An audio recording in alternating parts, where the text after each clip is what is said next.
So, grocery time with Gigi.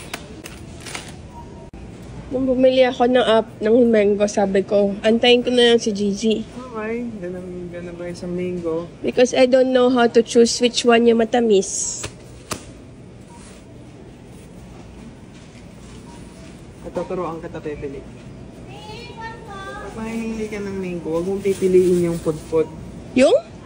Yung makinis yung ano, like, ito maasim to. Ayan. Paano mo ba nalaman? Kasi ano siya, tawag dito, masyado siyang pino. Oh. Pero unlike sa matamis talaga, Paano malaman kung ano makinis yung matamis? balat. Ayan, ito. Ito? Yes. Pulupot. Paano? Yung may black, may mga nunal?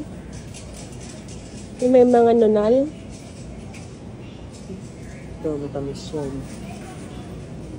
Basta hindi siya talagang literal. Super kinis. Tsaka hindi masyadong green, syempre. Yan, yung makinis siya. Yan, maasim yan. Asim. Asim na to. Kasing asim ng lele mo. Tapos bilog. Kumuha ka ng bilog. Huwag to yun, makinis yan. Anong bilog? Huwag makinis, ito makinis. Compare mo dito. Diba? Ito maasim to. Ito hindi. Yan, pag makinis, ganyan. Makinis, compare sa hindi makinis. Parang parehas lang makinis. Hindi po. Matulis yung ano yung unahan. Ito hindi, flat. Ah, Gets mo? okay. Gets mo na? Gets. Ayan o. So, ito makinis.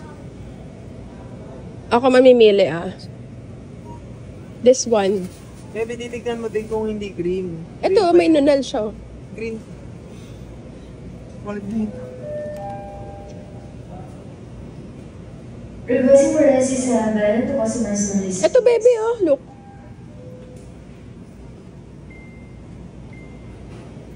Well, kulay. Huwag kukuha ng mga itim-itim. Tapos, ano. So, kung kukuha ng mga itim. Pipiliin mo lang. More on green. Walang Green lanta lang. sa loob. Kasi nakakahawa siya. Okay. Ano? Asparagus and salmon. I'm so excited. I like it. May ano ka na doon? Meron ka na doon Pepper, yes. Pepper, Yes. salt. Yes. Himalayan salt.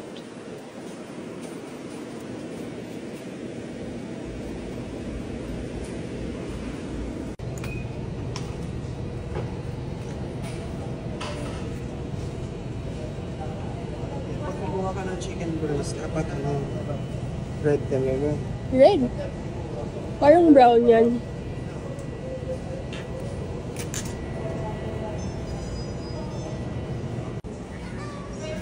One, two, three.